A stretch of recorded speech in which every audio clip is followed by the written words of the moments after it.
आप सभी का मैं डॉक्टर अनिल कुमार ओसवाल इस चक्रास के कोर्स में हार्दिक हार्दिक स्वागत करता हूं। आज से हम चक्रास की यानी एनर्जी की बात करने वाले हैं।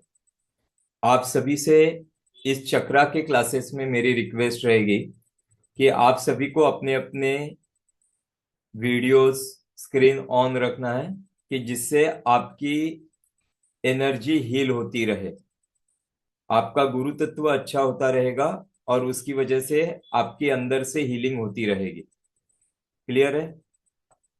तो हो सके तो सभी लोग पूरे मीटिंग के दौरान अपने अपने वीडियोस को शुरू रखिए। दूसरी चीज कि जब भी हमारी क्लासेस होंगी, ये थेरी क्लासेस नहीं है, ये प्रैक्टिकल वर्कशॉप है। तो हमें इंटरएक्टिव होके पार्टिसिपेट करना बहुत जरूरी है और हमारा इंटरएक्शन अच्छा रहेगा तब भी हमारी एनर्जी अंदर से हील होती है। क्लियर है सबके लिए ये चीजें? क्या आप लोग मुझे सुन पा रहे हो? Yes sir. तो सभी से रिक्वेस्ट रहेगी, अच्छे से पार्टिसिपेट कीजिएगा और हो सके तो अपने वीडियोस ऑन रखिएगा। आज हम एनर्जी एनर्जी क्या होती है, हम चक्रास की बात करने वाले हैं। तो चक्रास यानी एनर्जी की बात। तो एनर्जी क्या होती है, सबसे पहला सवाल तो यही है। हमने एनर्जी के बारे में कुछ सुना है? हमें एनर्जी के बारे में कुछ पता है?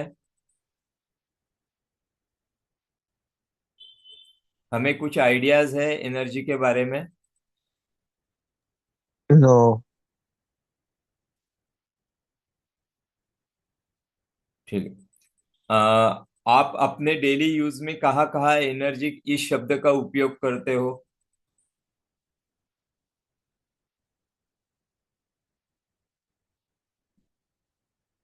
आप कभी, जैसे मैं आज बीमार हूँ, बहुत डाउन फील हो रहा है, मेरे अंदर एनर्जी कम हो गई है ऐसा मुझे लग रहा है, ऐसा कभी शब्द उपयोग किया है या नहीं किया है? यस।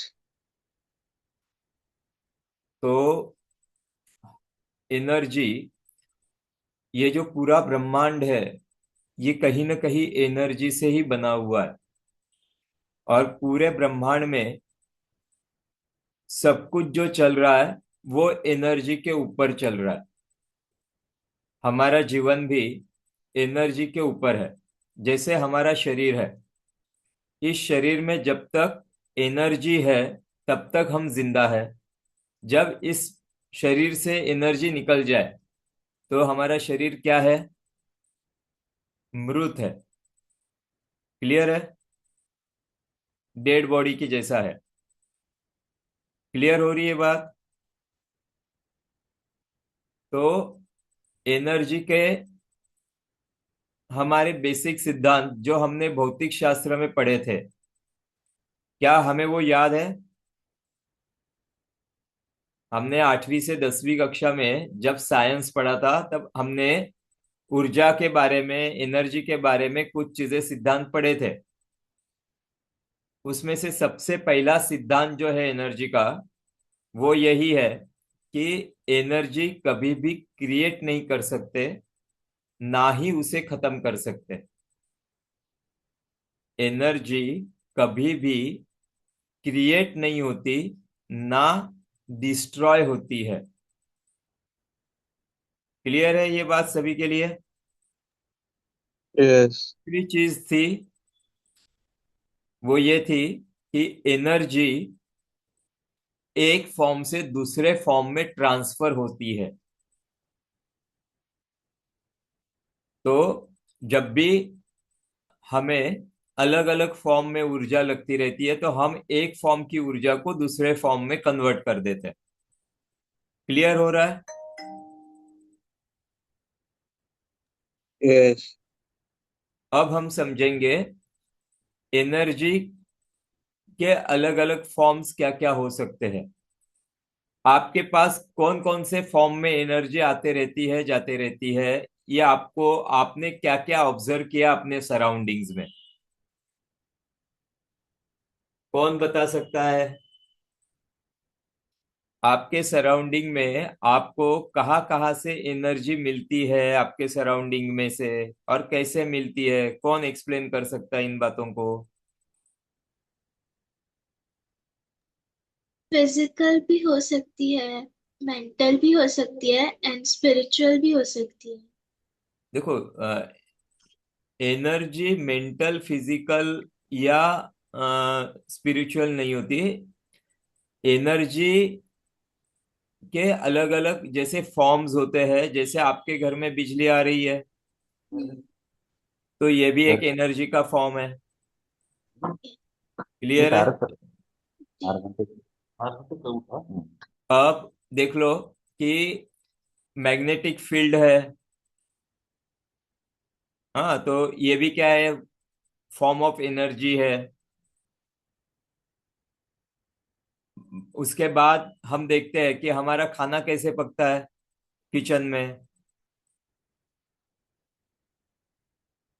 गैस के ऊपर जैसे अग्नि प्रज्वलित होती है और हमारा खाना पक जाता है, तो ये भी तो फॉर्म ऑफ एनर्जी है। तो हमारे सराउंडिंग में हमें अलग अलग फॉर्म्स ऑफ एनर्जी क्या क्या दिखती है? हवा चलती है, तो हवा भी हमारे अंदर एनर्जी देती है या नहीं देती है? एक अच्छा हवा का झोंका अगर आके जाता है तो हमें प्रसन्न लगता है या नहीं लगता है अंदर? लगता है या नहीं लगता है? जी। यस। तो ये सारी चीजें कहीं ना कहीं किसी न किसी रूप में हमारे तक एनर्जी लेके आती है और हमें एनर्जेटिक फील करवाती है। क्लियर है? Yes sir. तो हम सबसे पहले ऊर्जा के बारे में समझने के पहले हम अपने आप के बारे में समझेंगे कि हमारा शरीर क्या है। सबसे पहली बात होती है कि शरीर की दो अवस्था है, एक जीवित अवस्था और मृत अवस्था। जीवित अवस्था कब कहते हैं? जब तक शरीर में प्राण ऊर्जा है, हम उसे क्या कहेंगे? जीवित। और जब शरीर के अंदर प्राण ऊर्जा नहीं है, तो उसे क्या कहेंगे? मृत या डेड। क्लियर है? तो ये प्राण ऊर्जा हमारे शरीर को जिंदापन या डेडनेस देती है। क्लियर हो रहा है? यस। तो अब हम समझेंगे प्राण ऊर्जा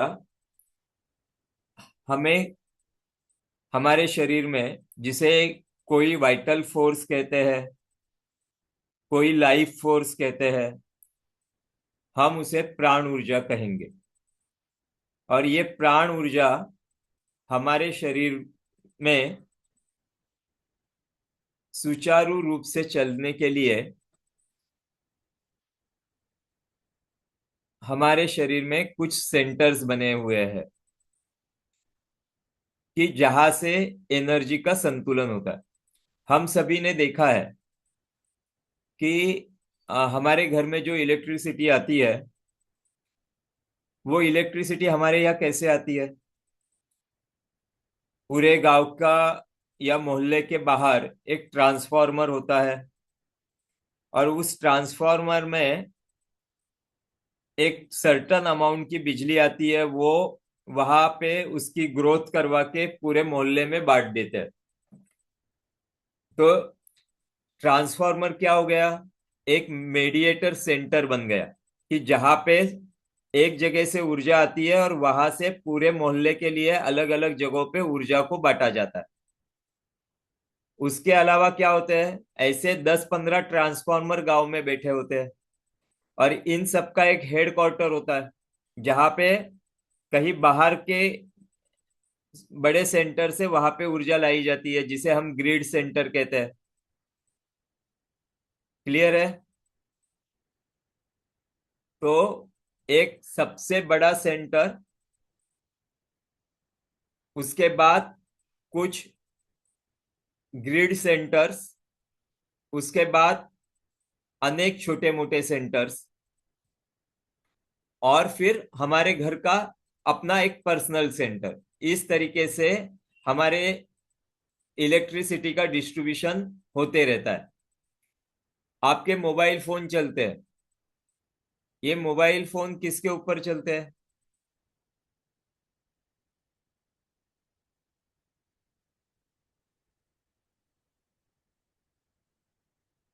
जब भी आपके शरीर में एनर्जी कम हो जाती है या एनर्जी बढ़ जाती है, तो आपको क्या फीलिंग होता है?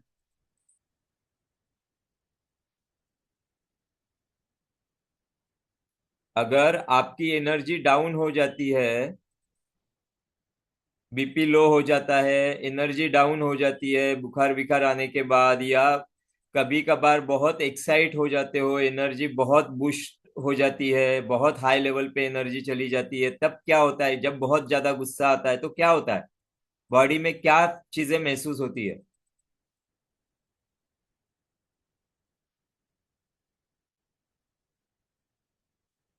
आपके बॉडी के अंदर वाइब्रेशंस आते हैं या नहीं आते?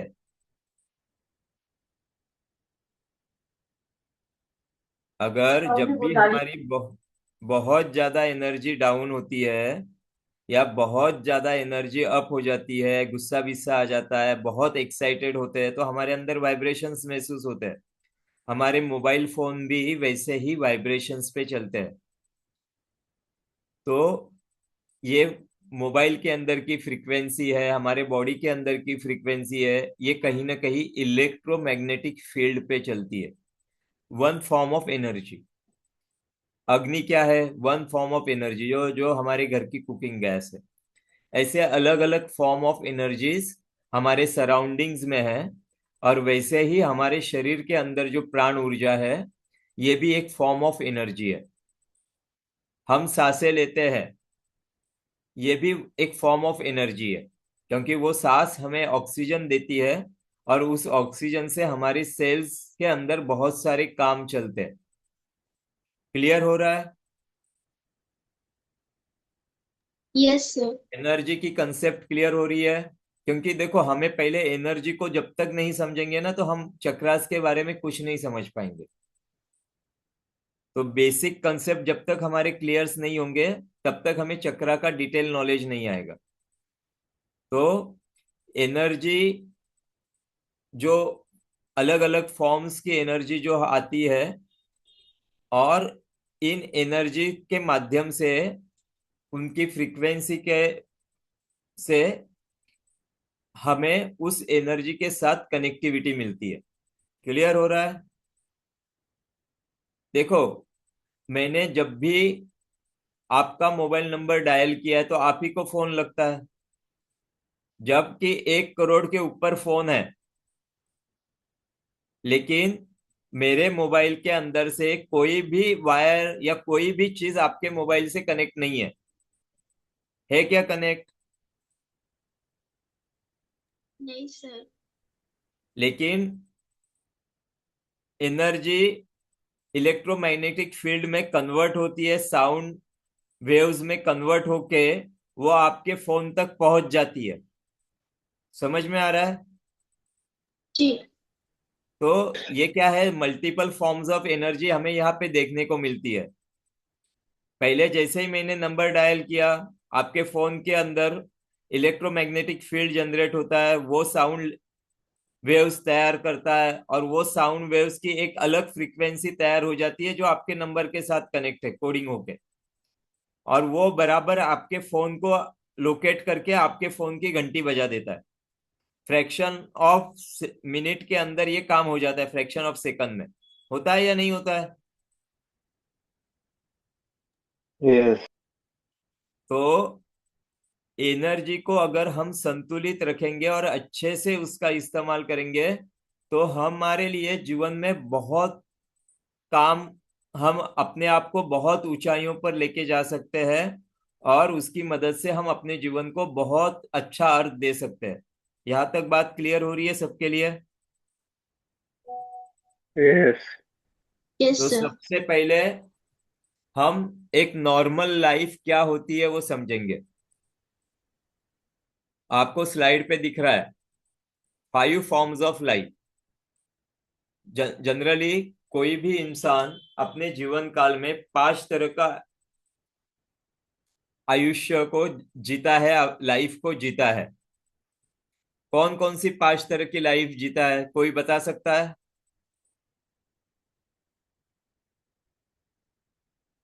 नॉर्मली कोई भी इंसान अपने जीवन काल में 5 तरह की लाइफ जीता है।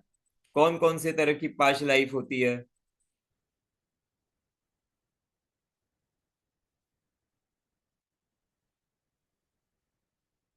सबसे पहली, फाइनेंशियल लाइफ।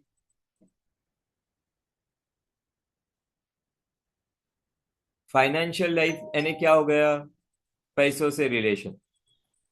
तो हमारे जीवन में कहीं ना कहीं हर चीज के लिए पैसा जरूरी होता है। बिना पैसे के हमारा जीवन चल सकता है क्या? नो। और जीवन अच्छा जीना है तो पैसा चाहिए या नहीं चाहिए? यस। तो हमें जब भी हम अपने रिलेशनशिप को मनी के साथ देखते हैं, तो हमारे फाइनेंशियल लाइफ में हम क्या चीजें देखते हैं कि अर्न करना, सेव करना, इन्वेस्ट करना और स्पेंड करना। ये 4 चीजें हमारी मनी के साथ दिखने में आती है। 4 पैटर्न में हम पैसे का इस्तेमाल करते हैं। क्लियर है? यस। और अगर हमें अपने जीवन में स्टेबिलिटी चाहिए, तनाव कम चाहिए, और हमें एक बैलेंस्ड और फुलफिल्ड लाइफ चाहिए, तो हमारे पास पैसा बहुत अच्छे से आना चाहिए। हमें हमारे पास भविष्य के लिए एक अच्छा इन्वेस्टमेंट होना चाहिए कि एक अच्छी लाइफ हम जी पाए आगे। और साथ ही साथ अच्छा खर्च करने के लिए भी पैसा होना चाहिए, तभी हम एक अच्छा जीवन जी पाएंगे। क्लियर है? यस।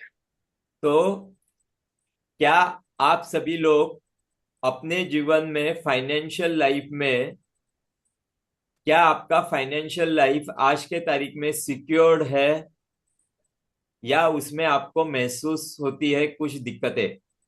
इट इज बैलेंस और इम्बैलेंस।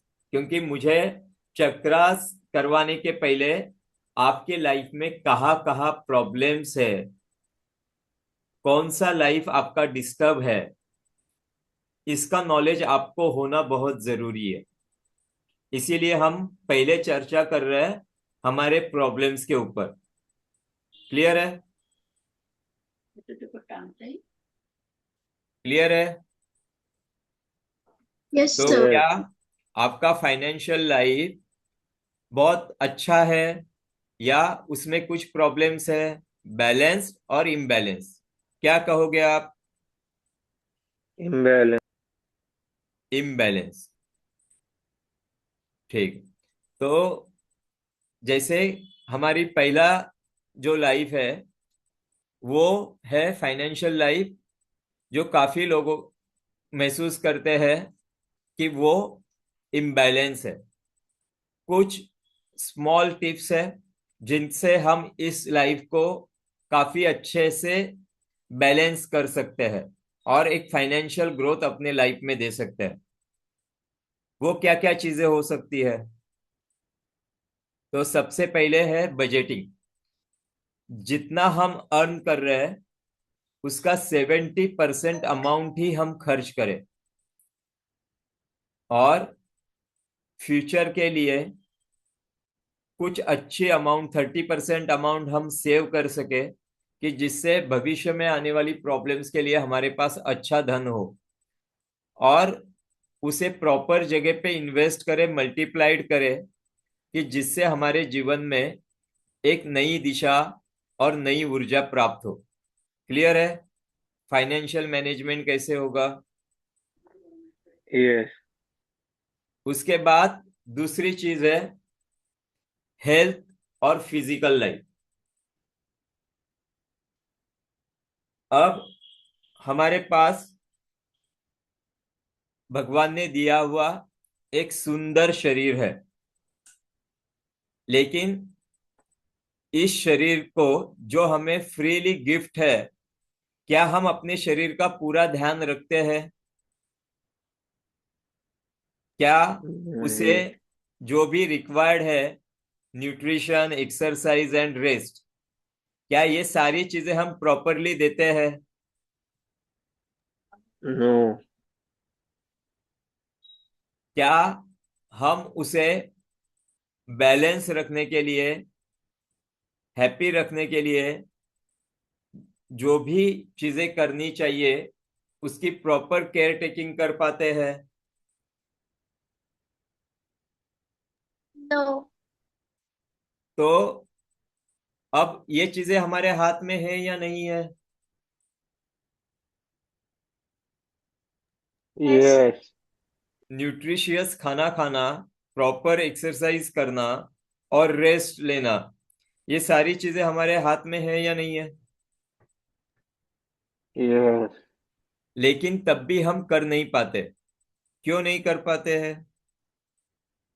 क्योंकि कभी भी हमने अपने हेल्थ को या हमारे फिजिकल बॉडी को प्रायोरिटीज में रखा ही नहीं है।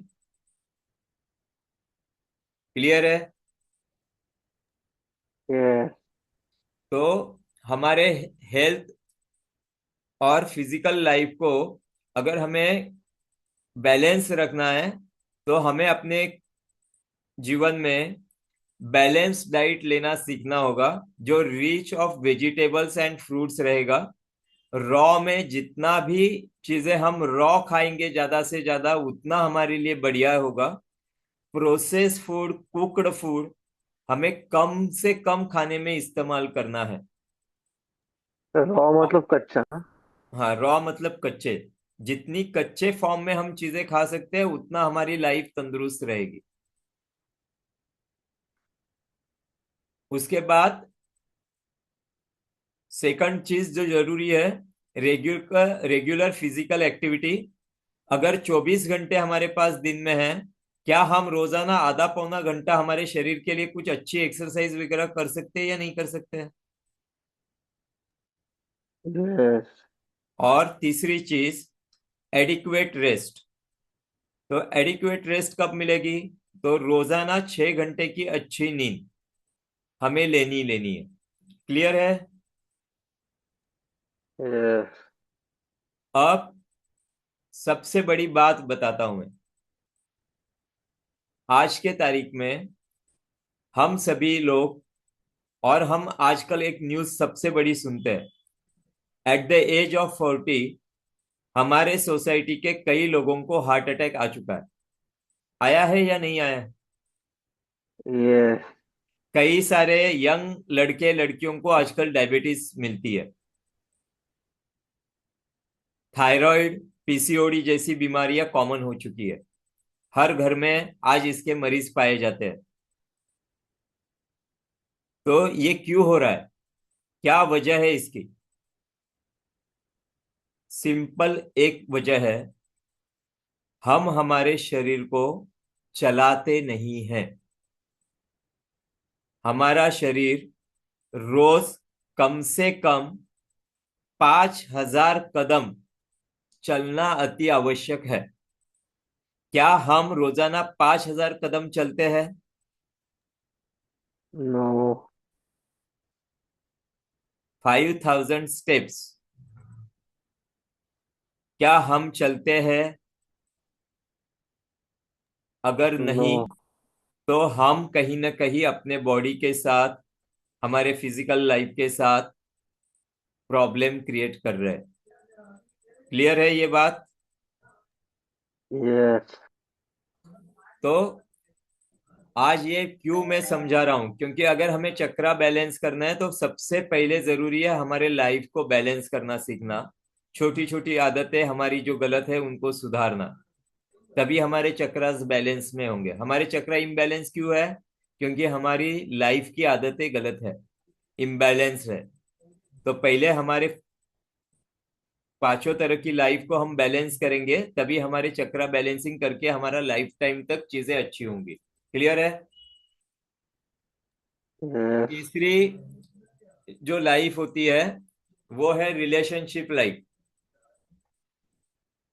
क्या आज हमारे हमारे पारिवारिक जगहों पे दोस्तों के साथ या हमारे जीवन साथी के साथ रिश्ते अच्छे हैं?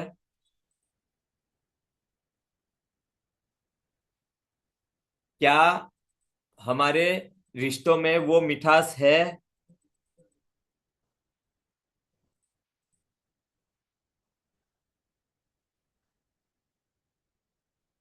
क्या मेरे पास अच्छे सात दोस्त है? क्या मेरे पास अच्छे सात दोस्त है क्या अपने जीवन में? नहीं सर। क्योंकि ऐसा कहा गया है जिसके पास सात अच्छे दोस्त होते हैं वो दुनिया का सबसे बड़ा अमीर है, क्योंकि उसके पास रिश्तों की समझ बहुत अच्छी है। हमारे पुराने लोग ये बात बहुत अच्छे से कहते थे, और हम देखते थे कि पुराने जमाने में लोग गांव के एक सेंटर में एक बड़ा पेड़ होता था, उसके नीचे चबूतरा बनाया हुआ होता था और सारा गांव वहां सुबह और शाम इकट्ठा बैठते थे कुछ देर के लिए, या किसी मंदिर में रोजाना रात में मिलते थे, थोड़े बहुत भजन वगैरह होते थे, एक दूसरे के सुख दुख जानते थे, और लोग अपने अपने घर में वापस लौट जाते थे। हमने कई सारे मूवीज में वगैरह ये चीजें देखी है या नहीं देखी है? यस। Yes sir. लेकिन आज जो बदलता जीवन शैली है, और जब से इंसान फ्लैट्स में रहने को आ गया है, हमारे पड़ोस में कौन रहता है हमें पता है क्या? उसके जीवन में क्या हो रहा है हमें पता होता है क्या? क्या हम उनसे कनेक्ट हो पाते हैं क्या? समझ में आ रही है? सबसे ज्यादा आज के तारीख में जो भी खराब है हमारा, तो रिलेशन से रिलेटेड लाइफ सबसे बड़ा डैमेज हो पड़ा है। क्योंकि जितना टेक्नोलॉजिकली इंसान इंप्रूव होते जा रहा है, साइंस जितनी तरक्की करते जा रहा है, उतने ही हमारे रिलेशन स्पॉइल्ड होते जा रहे हैं, क्योंकि इंसान उतना ही इंट्रोवर्ट होते चला है। और जब से मोबाइल आ गया है उसे किसी की जरूरत नहीं रही है, वो और उसका फोन, इतना ही दुनिया आज बच गई है। आजकल बच्चे अपने पेरेंट्स को मैसेज करके सारी चीजें बताते हैं, बात होती नहीं है, मैसेजेस जाते हैं।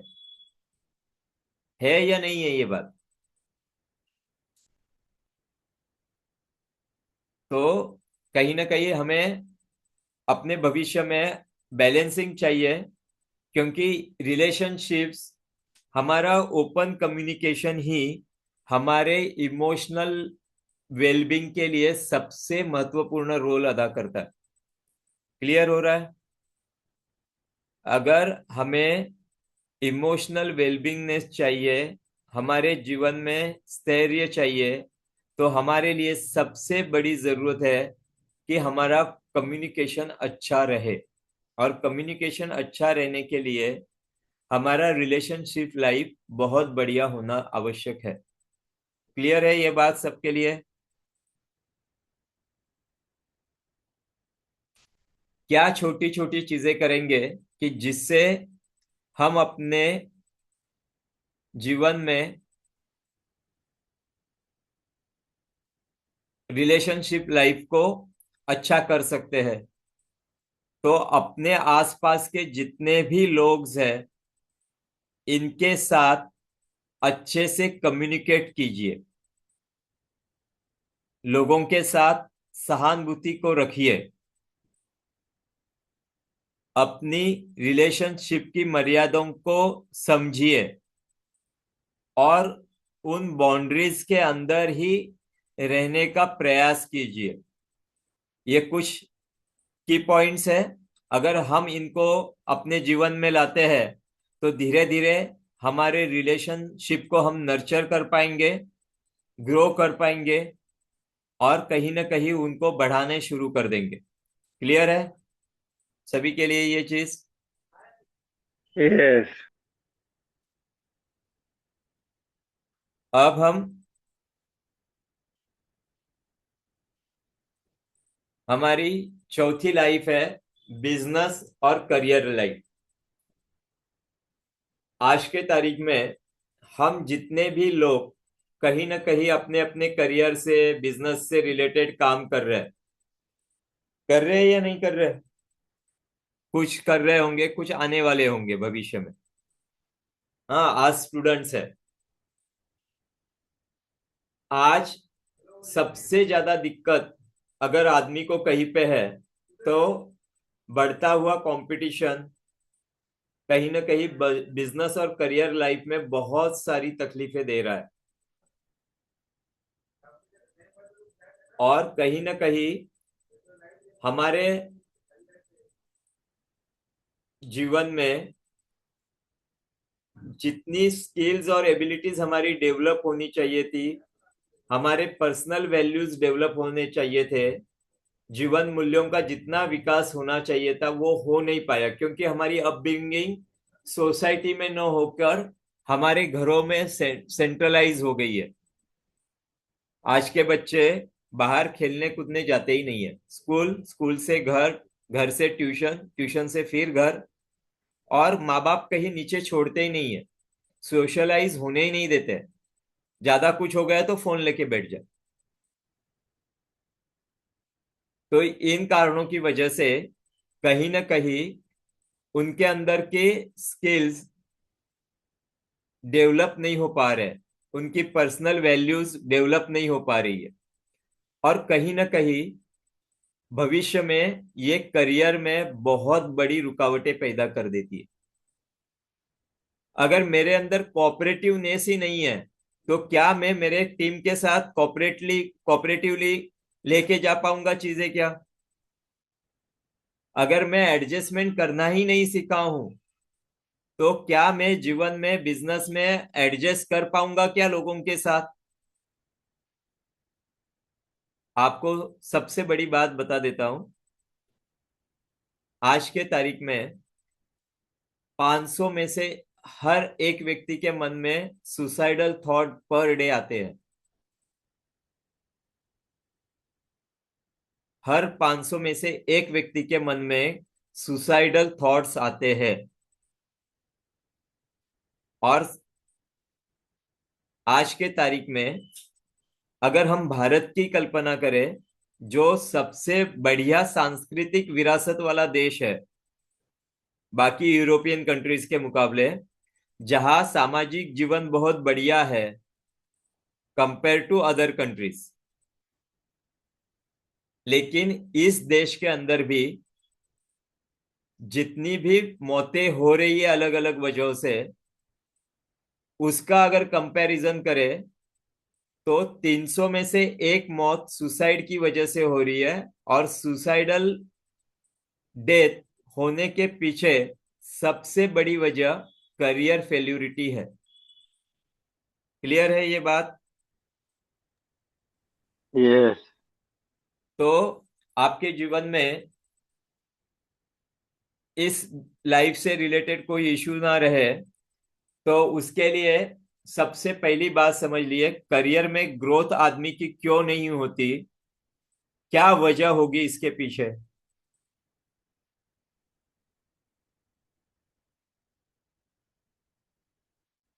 किसी भी इंसान का करियर, यहाँ जितने भी प्रोफेशनल लोग बैठे हैं वो भी बात कर सकते हैं, दिक्कत नहीं है। हमारा करियर एक जगह पे आके स्टक क्यों हो गया है, स्टैग्नेंट क्यों हो गया है, वहां से आगे क्यों बढ़ नहीं पा रहा है, क्यों हम इनहांस नहीं कर पा रहे अपने आप को?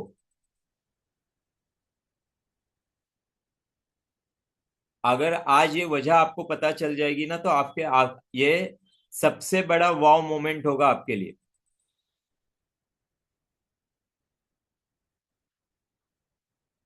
आपको अचरज लगेगा एक बार हमने कॉलेज में अपनी डिग्री प्राप्त कर ली, यानी हमारा पढ़ना लिखना खत्म हो चुका, ये बात कहते हैं या नहीं कहते हम लोग?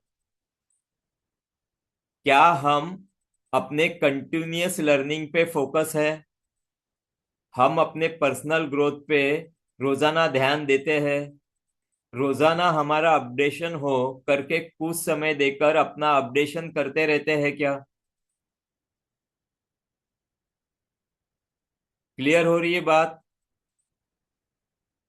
करियर ग्रोथ रुक जाती है क्योंकि हम अपनी पर्सनल ग्रोथ को ध्यान नहीं दे रहे हैं। करियर स्टक होते हैं क्योंकि हम पर्सनल जीवन में स्टक हो गए, क्योंकि हमने अपनी पर्सनल ग्रोथ के लिए कभी भी ध्यान नहीं दे रहे। हमारा एजुकेशन पूरा हो गया, यानी हमारी पढ़ने की सारी चीजें खत्म हो चुकी है, ये हम जो सोचते हैं यही सबसे बड़ी गलती है। हर इंसान को मरने के आखिरी क्षण तक रोजाना कुछ न कुछ नया सीखते रहना है, और जब तक वो नया सीखते रहेगा तब तक उसके लाइफ में करियर में ग्रोथ होती ही रहेगी। क्लियर है ये बात सबके लिए? यस। छोटी छोटी टिप्स है कैसे हम अपने करियर को ग्रो कर सकते हैं। तो सेटिंग गोल्स, हमें अपने जीवन में सेट गोल सेट्स करने हैं। और गोल्स कैसे सेट करने हैं? अचीवेबल गोल्स नहीं, तो सोलफुल गोल्स लेना सीखना है अपने जीवन में, कि जो सिर्फ आपको नहीं, आपके अंतरात्मा को खुशी दे, ऐसे गोल्स करना सीखना है। दूसरी चीज, अपने आप को कंटिन्यूअस लर्निंग पैटर्न में लाना है, कि जो आपको ग्रो करने में सबसे बड़ी मदद करेगा। तीसरी चीज, वर्क लाइफ को बैलेंस करना सीखना है। क्लियर है? क्लियर है ये बात सभी को? यस। Yes sir. अब इसके आगे हमने अब तक 4 तरह की जिंदगी देखी। आज तक सारे लोग कहते थे 4 तरह की जिंदगी रहती है, हेल्थ, फिजिकल, हेल्थ या फिजिकल, दूसरा फाइनेंशियल, तीसरा करियर, चौथा रिलेशनशिप। लेकिन सबसे जरूरी और इम्पोर्टेंट लाइफ जो है वो है मेंटल लाइफ।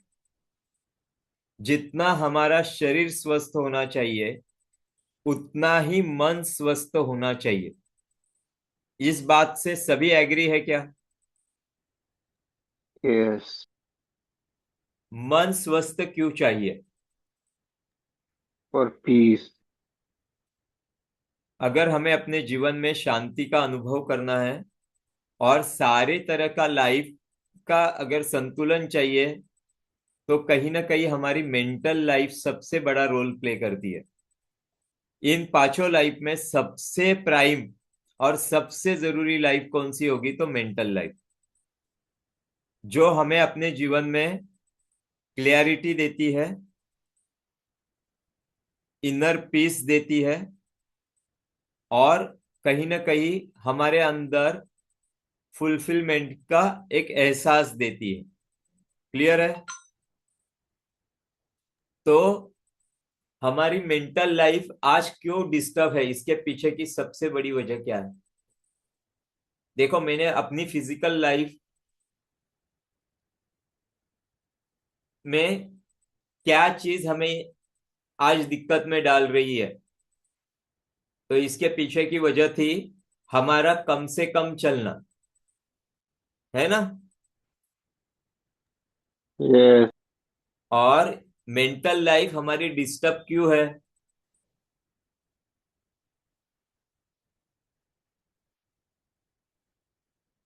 इसका पीछे की सबसे बड़ी वजह है, शरीर को हमें चलाना होता है, हम उसे चला नहीं रहे, और जिसको चलाना नहीं होता उसको जरूरत से ज्यादा चला रहे। उल्टा कर हम रहे हैं। आज हमारे मन को बहुत ज्यादा ओवर एक्टिव रख रहे हैं। और जितने हम सेल्फ सेंटर्ड होते चले हैं उतना हमारा इमोशनल इम्बैलेंस बढ़ते जा रहा है। हमारे विचारों का पैटर्न निगेटिविटी की तरफ बहुत ज्यादा बढ़ते जा रहा है और इसकी वजह से हमारा मन दिन रात दौड़ता है। अब ये चल नहीं रहा है, ये दौड़ रहा है हर पल हर समय हर वक्त। आज कई लोगों को शांति से नींद तक नहीं आती है। नींद में भी सोच चालू रहती है, बड़बड़ते लोग। आपके हर एक के घर में भी देखेंगे तो कोई ना कोई एक व्यक्ति होगा कि जो रात में नींद में बड़बड़ाता होगा। है या नहीं है? यस। तो कहीं ना कहीं उनकी मेंटल लाइफ बहुत डिस्टर्ब है। अत्यधिक सोच, छोटी छोटे इमोशन को बैलेंस नहीं कर पाना, क्योंकि हम आज के तारीख में सबसे एक बड़ा मंत्र भूल गए हैं। एक गोल्डन की, अपने जीवन को बैलेंस करना है तो सबसे पहली गोल्डन की है, लेट गो करना सीखिए। अपने जीवन में लेट गो करना सीखिए। क्या आप चीजों को छोड़ पाते हो? छोटी छोटी बातें आपके जीवन में बहुत बड़ा इम्पैक्ट लेके आ जा रही है जो जरूरत नहीं है। क्या हो गया, आपके भाई बहन ने एक टुकड़ा एक रोटी ज्यादा खा ली तो, एक चॉकलेट एक्स्ट्रा खा लिया तो क्या फर्क पड़ रहा है? अरे उसने 10,000 रुपये 20,000 रुपये एक्स्ट्रा रख लिए, भी क्या फर्क पड़ रहा है?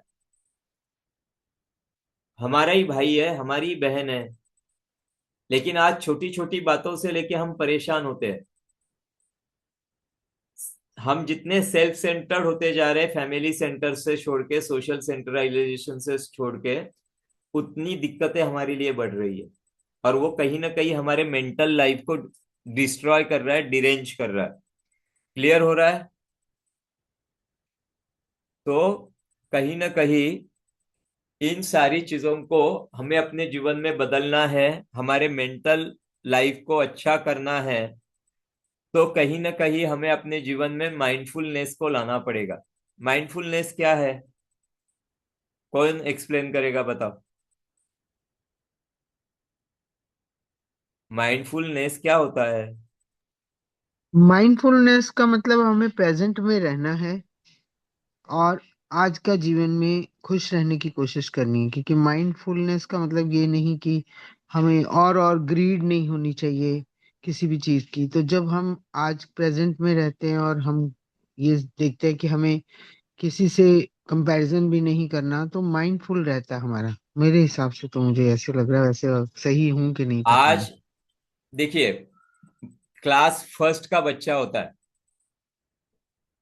जब भी हम क्लास फर्स्ट में जाते हैं, हमारे पिताजी पेरेंट्स हर एग्जाम में हमारा कंपैरिजन करते हैं या नहीं करते?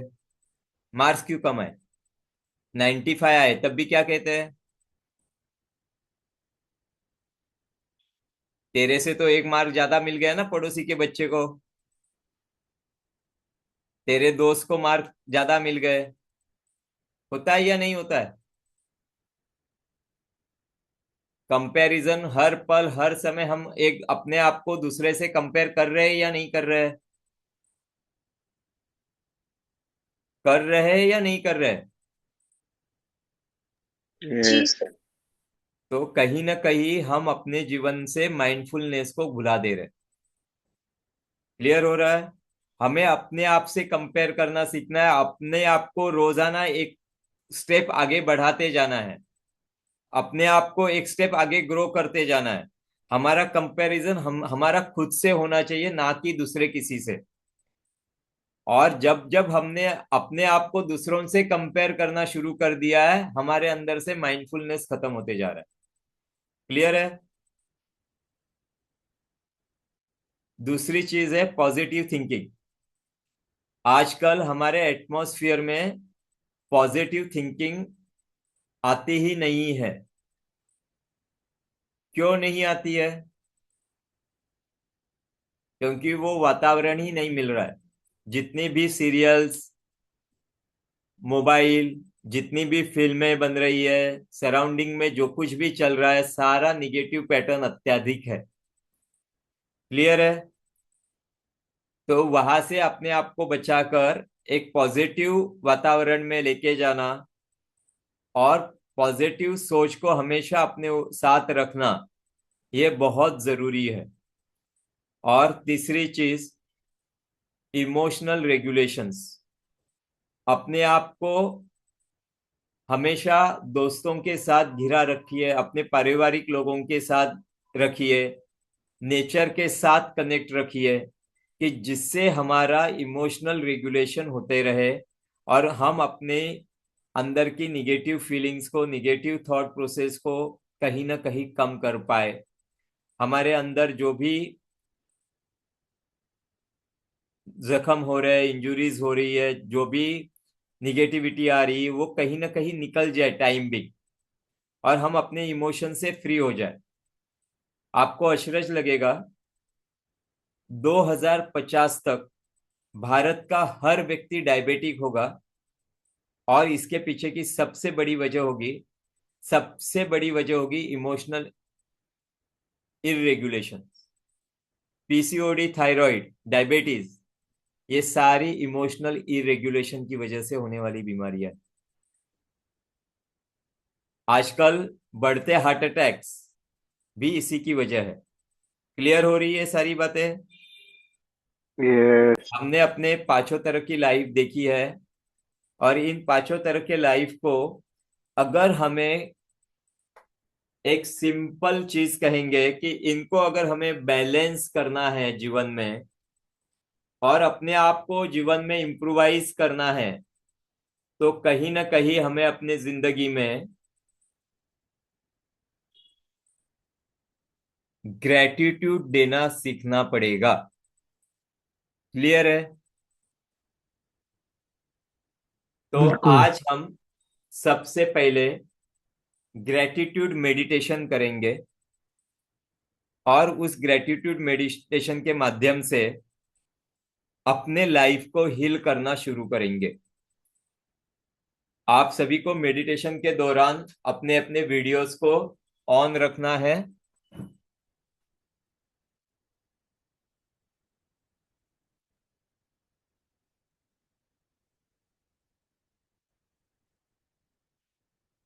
अपने आप को सीधा बैठना है, अपनी रीढ़ की हड्डी को सीधा रखना है, पैरों को क्रॉस करना नहीं है। सीधे पांव लंबे खड़े कर सकते हो, या पालकी मार के बैठ सकते हो। आपके दोनों हाथों को, तलवों को ऊपर की तरफ रखकर अपने थाइस पर रख देना है। कमर सीधी, गर्दन को सीधा रखना है, आंखें बंद करनी है। 5 लंबी गहरी सांसों को अंदर लेना है।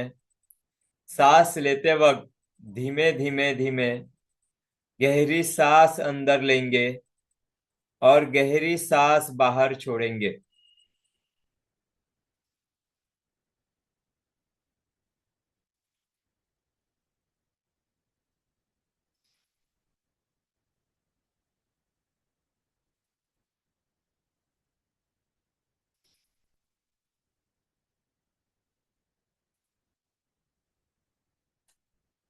एक बार और गहरी सांस अंदर, फिर धीमे धीमे बाहर। अपना पूरा ध्यान अपने सांसों पर केंद्रित करना है। अपने आप को शांत, रिलैक्स फील करना है।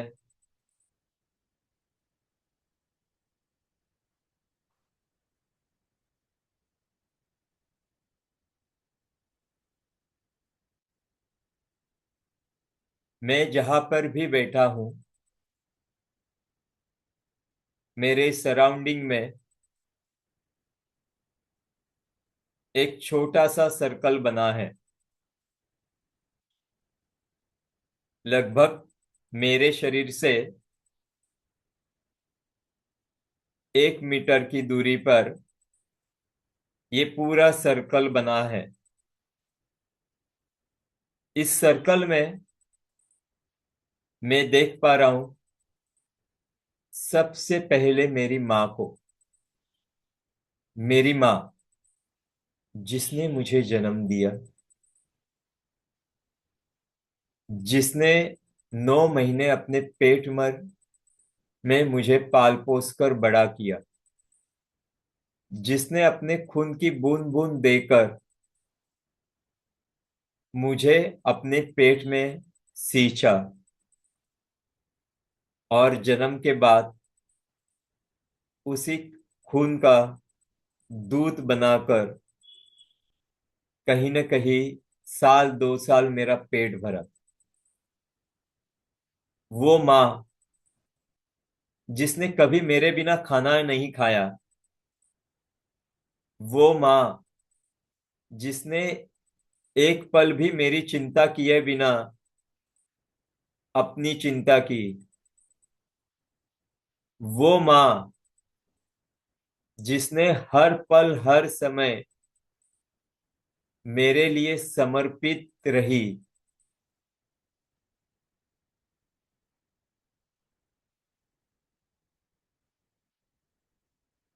उसे अपने इर्द गिर्द देखना है, महसूस करना है। क्या उस माँ बिना मेरा जीवन संभव था? आज मैं जो कुछ भी हूं, जैसा भी हूं, क्या उस माँ बिना ये संभव था?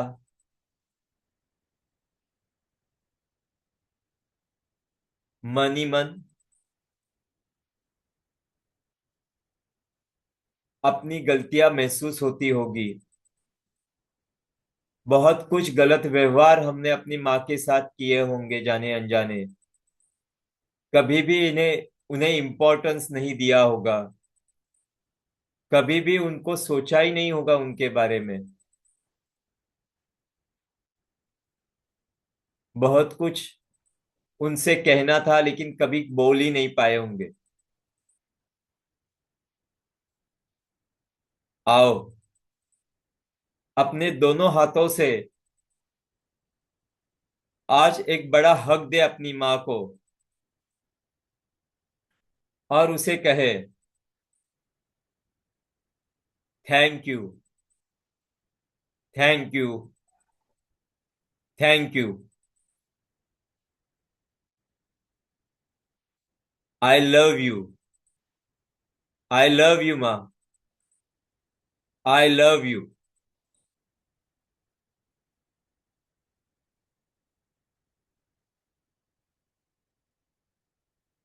कुछ पल अपने आप को दीजिए।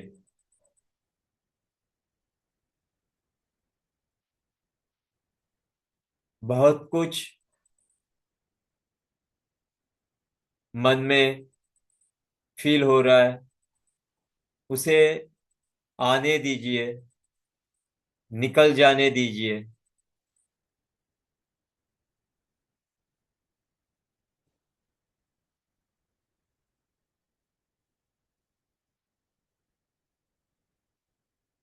धीरे धीरे उस सर्कल में देखिए अपने पिता को, पापा।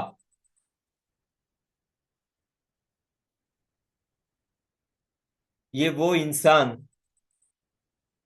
जिसने कभी भी अपने लिए कुछ नहीं किया, लेकिन मेरी सारी जरूरतों को दिन रात काम करके पूरा किया। मुझे अच्छा जीवन मिले करके 14 14 16 16 घंटे जिन्होंने काम किया,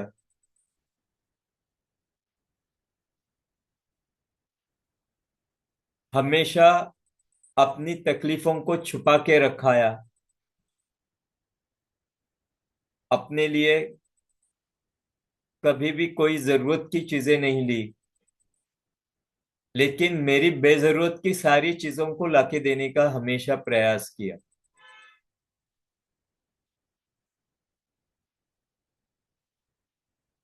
वो मेरे पापा, जिन्होंने हमेशा मुझे एक राजकुमार की तरह रखने की कोशिश की। दिल के कठोर थे, गुस्सा भी बहुत करते थे,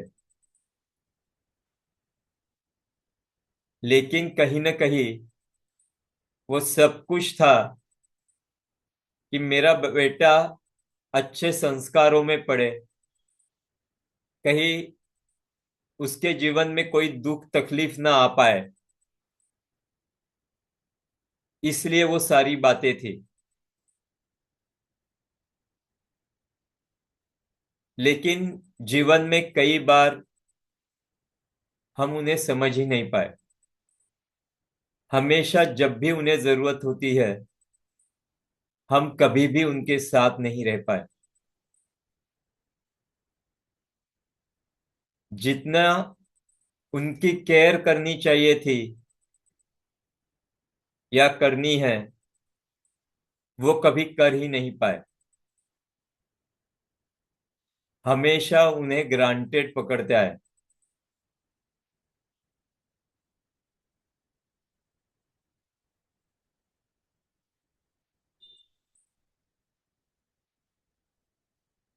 महसूस कीजिए उस इंसान ने हमें क्या क्या दिया है अपने जीवन से।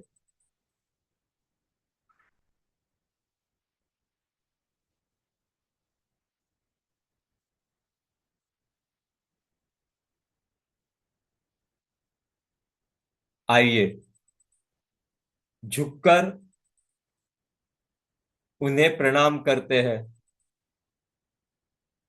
और आज उनसे माफी मांगते हैं। सॉरी,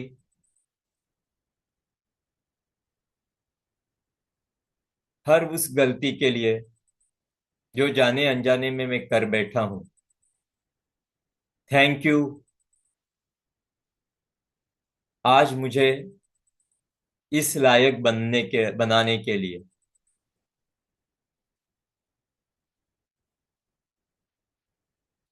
और जोर से एक हग कीजिए अपने पापा के साथ और उनसे कहिए उनके कान में, आई लव यू पापा, आई लव यू। अपनी माँ को भी साथ में हग में लीजिए, I love you both mama and पापा।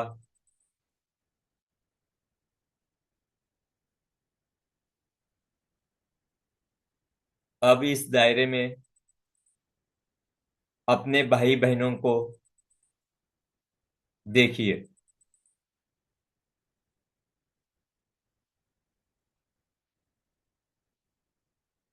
जो हमेशा हमारे सपोर्ट में रहे हैं।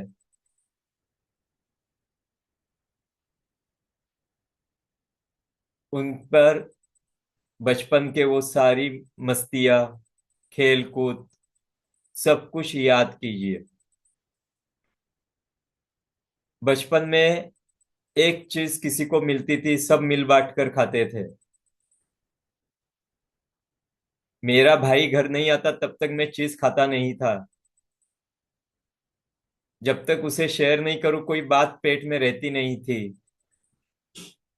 लेकिन आज क्या होते चला है, जैसे जैसे बड़े होते चले हैं, हमने अपने बीचों में जो दीवारें खड़ी कर दी है, इन दीवारों को आज तोड़ देना है, गिरा देना है इन दीवारों को। और फिर से वो बचपन वाला निर्मोही प्रेम अपने जीवन में ले आ जाना है।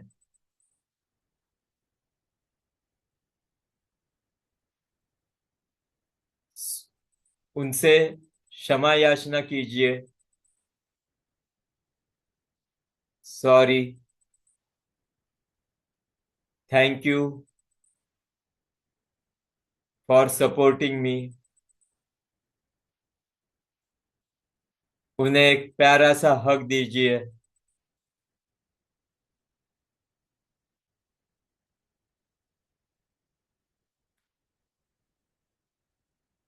ये आपका पहला सर्कल यहाँ पूरा होता है। अब इस सर्कल के बाहर 1 फीट की दूरी पे एक और 1 मीटर की दूरी पे एक और सर्कल है। इस सर्कल के आगे और 1 मीटर का लंबा सर्कल है, यानी आप बैठे हो वहां से 2 मीटर की दूरी का ये सर्कल, जिसमें आपके कई सारे दोस्त हैं, आपके सारे गुरुजन हैं, जो आपके लिए हमेशा सपोर्टिंग रहे हैं, हमेशा बुरे वक्त में जिन्होंने आपका साथ दिया है, तन मन धन से जो आपके साथ रहे हैं, उन सभी दोस्तों को याद कीजिए। जिन्होंने आपको सुसंस्कारित किया, उन सारे गुरुजनों को याद कीजिए। उन सभी को एक प्यारा हक दीजिए। उन सभी को थैंक यू कहिए।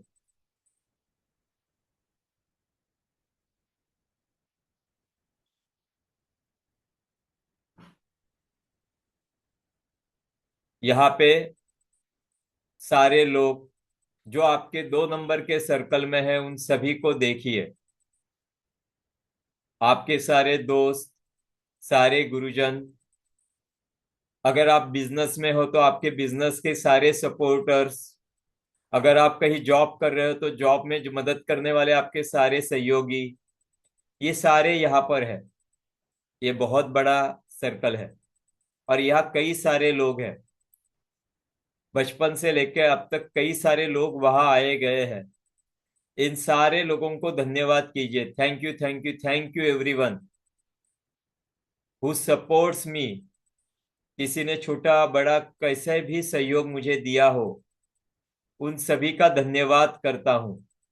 मेरे सभी गुरुजनों का, जिन्होंने मुझे हर पल कुछ न कुछ सिखाया है, छोटी बड़ी सीख क्यों न दी हो, उन सभी गुरुजनों का मैं दिल से धन्यवाद करता हूँ। Thank you, thank you, thank you. इस सर्कल के बाहर और 1 मीटर की दूरी पर, यानी आपके सेंटर से 3 मीटर की दूरी पे एक और बड़ा सर्कल है, जिसके अंदर कई सारे ऐसे लोग हैं जिन्हें आप जानते भी नहीं हो, लेकिन वो आपकी सोसाइटी है, आपका समाज है, जो कहीं ना कहीं आपके ग्रोथ में कहीं ना कहीं हिस्सेदारी कर रहा है। वो किसान है जो आपके लिए खाना पैदा कर रहा है। कहीं ना कहीं आपके जरूरत के कपड़े तैयार करने वाला वो टेलर होगा, मोची होगा, जो आपके लिए चप्पलें बना रहा है। वो कुम्हार होगा जो आपको गर्मियों में ठंडा पानी देने के लिए मटका बना रहा है, चूल्हा बना रहा है। ऐसे अनगिनत लोग समाज के, जो आपके जीवन को आकार दे रहे हैं, अर्थ दे रहे हैं, कहीं ना कहीं आपकी मदद कर रहे हैं, उन सभी का भी धन्यवाद कीजिए। उनका भी एक थैंक यू आज जरूर बनता है।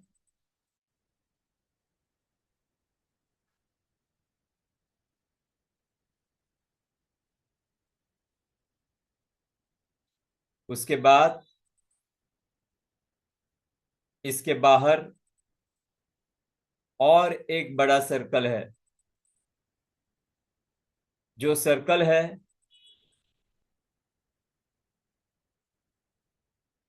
हमारे नेचर का, हमारे पंच तत्वों का, अग्नि, वायु, जल,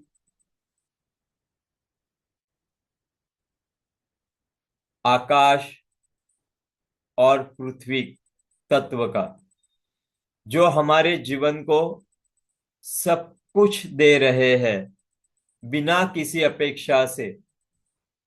ये ब्रह्मांड जो हमें हर पल हर समय सपोर्ट कर रहा है, जो हमें भर भर कर दे रहा है। क्या मैंने इस नेचर की कभी भी रखवाली की है? कभी भी इसके संरक्षण के बारे में सोचा है? कभी भी मैंने इसका ख्याल किया है? लेकिन मेरे मतलबीपन के वजह भी, मेरे स्वार्थी होने के बाद भी निस्वार्थ होकर जिसने मुझे सब कुछ अपना लुटाया है, उस नेचर का भी धन्यवाद आज करना बहुत जरूरी है। उसे भी धन्यवाद दीजिए, उसे भी थैंक यू कहिए।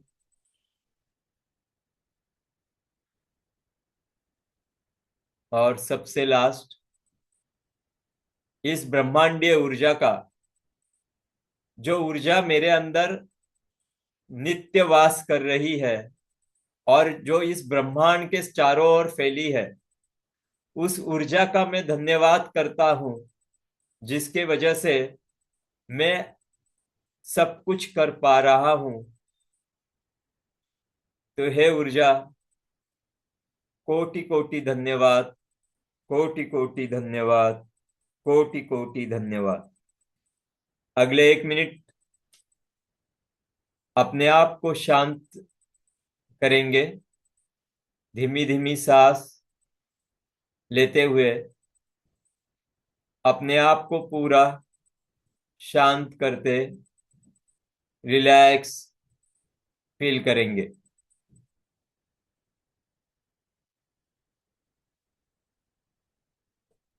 अब अपने दोनों हाथों को सामने लेना है, धीरे धीरे रब करना है और अपने आंखों पर लगाना है।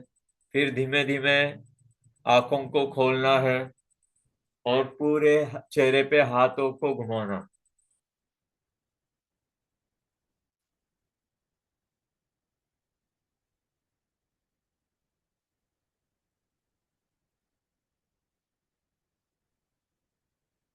कैसा फील हो रहा है? कोई बहुत शेयर करना अच्छा। चाहेगा? कैसा महसूस हो रहा है? जिन्होंने भी मेडिटेशन किया, कैसा महसूस हो रहा है? ग्रैटिट्यूड से दिल भर गया एकदम। बहुत अच्छा। तो हम अपने जीवन में डेली ग्रेटिट्यूड नहीं दे रहे, इसी वजह से कहीं ना कहीं हम माइंडफुलनेस से दूर होते जा रहे हैं। तो मैं आप सभी से एक वादा चाहता हूं आज, चक्रास बैलेंसिंग होने तक 90 दिन तक, क्या हम डेली रोज सुबह अच्छे से ग्रेटिट्यूड देना शुरू करेंगे? कौन यस। कौन कमिट करने को तैयार है? मैं रोजाना दिन भर में जब भी मुझे टाइम मिलेगा 10 मिनट इसी तरीके से मेडिटेट करूंगा और मैं डेली ग्रेटिट्यूड मेडिटेशन डेली करूंगा। कौन कौन कमिटेड है? इसकी स्क्रिप्ट हम ग्रुप में डाल देंगे, जिसको पढ़कर भी आप कर सकते हो। ठीक है सर। क्लियर है? क्लियर है। आज हमने जो कुछ भी पढ़ा, एनर्जी क्या होती है, एनर्जी के डिफरेंट फॉर्म्स क्या होते हैं, और साथ ही साथ हमने देखा और पढ़ा हमारी लाइफ कितने तरह की होती है, और कहीं ना कहीं आज हमारी सारी लाइफ्स डिस्टर्ब्स है, इम्बैलेंस है, और उसकी वजह से हमारे जीवन में कहीं ना कहीं प्रॉब्लम्स है। आज हमने हम्म। समझा कि हमारे लाइफ में के हर क्षेत्र, जो हमने 5 क्षेत्र बताए थे, उन पांचों क्षेत्र में कहीं ना कहीं दिक्कतें हैं हमें, और ये दिक्कतें क्यों है, किस वजह से है, इसको हम कल की क्लास में समझेंगे। क्लियर है? यस। आज के जो भी पढ़ना हुआ, क्या आपको कुछ वैल्यू ऐड करके दे रहा है? कोई भी यस। 1 मिनट में बताएगा अच्छे से? उसका वीडियो ऑन होना चाहिए और वो अपनी टेस्टिमोनियल देगा, कि जिससे बाकी लोगों को प्रेरणा मिले कि इस कोर्स से वो जुड़े। फरहान दोगे?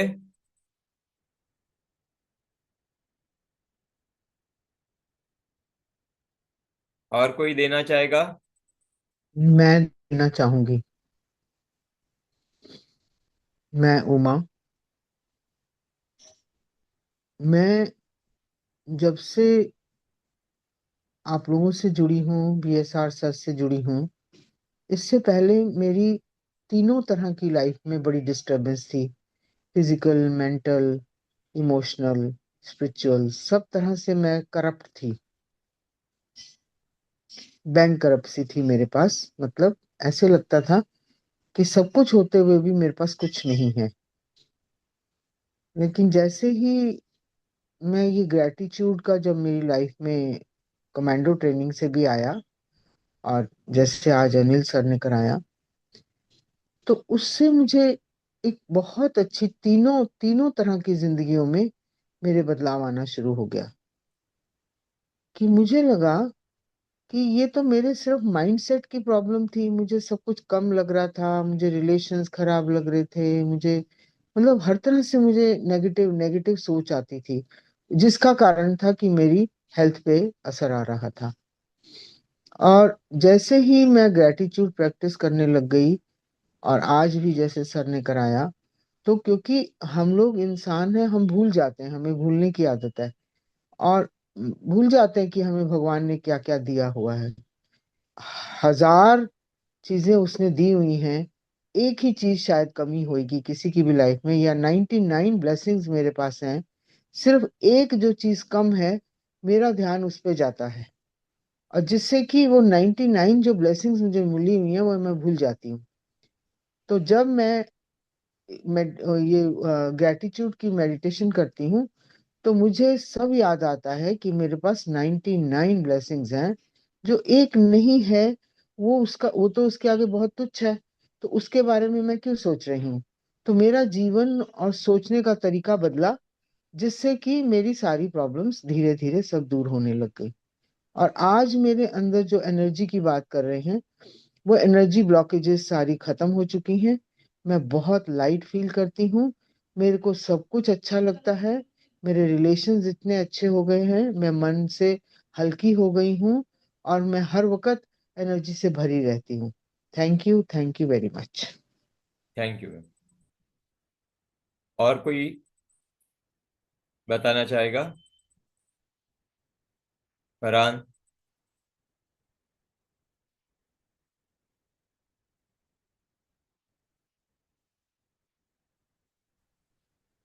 सर मैं थोड़ा सा बोलना चाहूँगा। जी बोलिए। सर जैसे आपने बताया कि एनर्जी न तो क्रिएट की जा सकती है, न तो जनरेट डिस्ट्रॉय की जा डिस्ट्रॉय सकती होती है। है। जो भी चीज़ें हैं वो हम एक रूप से दूसरे रूप में ट्रांसफॉर्म होती है। तो जैसे हमारा स्ट्रेस है, उसको हम पॉजिटिव चीज़ें थिंक करके वो स्ट्रेस को ख़त्म कर सकते हैं।